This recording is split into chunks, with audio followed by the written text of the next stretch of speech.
कहाँ के वासी हैं? वे क्या सीखना चाहते हैं आप? क्यों?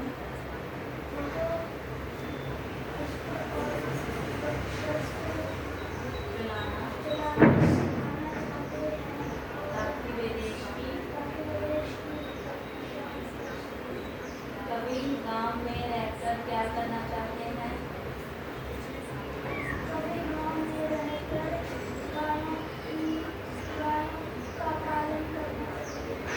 उन्हें अंत के बाद उन्हें यंत्रों से क्या मिलेगा?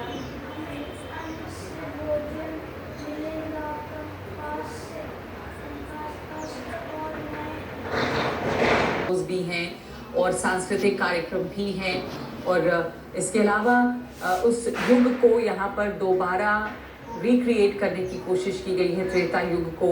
और जिस तरह से सवारी पुष्पक विमान पे निकाली गई थी राम की, वो एक बार फिर से यहाँ पर दिखाया गया जब मुख्यमंत्री वहाँ पे पहुंचे और उनके रथ को मुख्यमंत्री ने खींचा। और ये सरयू का घाट है, सरयू के घाट के चारों तरफ में ये दिए सजाए गए हैं। दियों को गिना गया है क्योंकि ये गिनेस रिकॉर्ड है, 28 लाख दिए जो है वो जलाए जा रहे हैं। और चारों तरफ दिए हैं, उनको जलाने के लिए वॉलंटियर्स हैं। रणबीर हमारे साथ जुड़ गए हैं वापस। आपने कुछ देर पहले ही बताया था हमें कि ये वॉलंटियर्स जो है धीरे धीरे दिए जला रहे हैं। अगर आप सुन पाएँ और तकनीकी प्रॉब्लम ना हो तो वहाँ के नज़ारे का वर्णन करिए, वहाँ हो क्या रहा है और क्या क्या कार्यक्रम है आगे। देखिए, जो शुरुआत उत्सव के ऐतिहासिक उत्सव दिए जलाने का जो टारगेट है, जैसे ही वो पूरा होगा अयोध्या अपना रिकॉर्ड तोड़ेगी। और इस बीच में भगवान राम की प्राण प्रतिष्ठा के बाद जो पहला दीपोत्सव का मौका है, इस मौके पर 25 लाख दिए जला करके त्रेता का वो दौर उसको उकेरने की कोशिश होगी जब भगवान रामलला अपने घर 14 साल के वनवास के बाद वापस पहुंचे थे, लंका दहन करने के बाद पहुंचे थे, जो कि बाल राम से भगवान राम बन चुके थे, मर्यादा पुरुषोत्तम भगवान राम। और अपने रामलला का स्वागत करने के लिए किस तरह से जनता ने यहाँ पर दीपोत्सव मनाया था, त्रेता में उस तरह की तस्वीर उकेरी जाएगी। घाटों पर थोड़ा सा इस वक्त अंधेरा किया गया है और यह अंधेरा जानबूझकर किया गया है क्योंकि इस अंधेरे ऐतिहासिक क्षण के साक्षी बनना चाहते हैं, इस आभा को देखना चाहते हैं, इस आकृति को देखना चाहते हैं और उस क्षण को महसूस करना चाहते हैं जो त्रेता युग में रामलला के अयोध्या पहुंचने पर आया था। मुख्यमंत्री योगी आदित्यनाथ पहुंचे थे एक हेलीकॉप्टर से भगवान राम और उनके साथ लक्ष्मण और सीता के प्रतिरूप के तौर पर। जब वो लोग पहुंचे पुष्पक विमान उनके हेलीकॉप्टर से, उनका स्वागत किया गया, राज्याभिषेक किया गया और उसके बाद रथ से बिठा करके मुख्यमंत्री योगी आदित्यनाथ इस रथ को खींचते हुए नजर आए थे।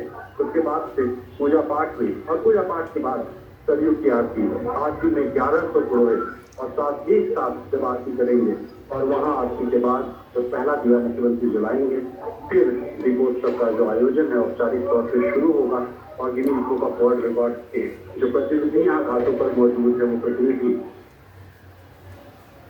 जल गए,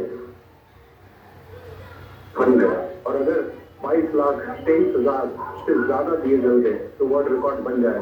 लेकिन वर्ल्ड रिकॉर्ड सिर्फ 22,23,000 का रिकॉर्ड तोड़ने को नहीं है, बल्कि ये संख्या 25 लाख पहुंचाने की है। और ये कोशिश में 30,000 वॉलंटियर्स और इस वक्त देखिए मुख्यमंत्री योगी आदित्यनाथ तस्वीरों में दिया जलाते दिख रहे हैं। बगल में चंपत राय हैं और साथ ही केंद्रीय मंत्री गजेंद्र सिंह शेखावत हैं। तमाम जो बड़ी सरकार के अधिकारी और कई नेता दोनों डिप्टी सीएम सब घाटों सरयू घाट पर मौजूद है। और इस वक्त न सिर्फ घाट से बल्कि अयोध्या की आम सड़कों पर भी एक दीपोत्सव है, एक उत्सव है, एक उल्लास है, एक उमंग है, क्योंकि अयोध्या की सड़कों को भी सजाया गया है। और इस मौके को फिर से भव्य बनाने की जो कोशिश है वो हो रही है, क्योंकि जब 22 जनवरी को प्राण प्रतिष्ठा का कार्यक्रम था तब अयोध्या को सजाया गया था। और इस बार फिर से जो अयोध्या है उसके घाट, उसकी सड़कें, उसकी जनता, उसके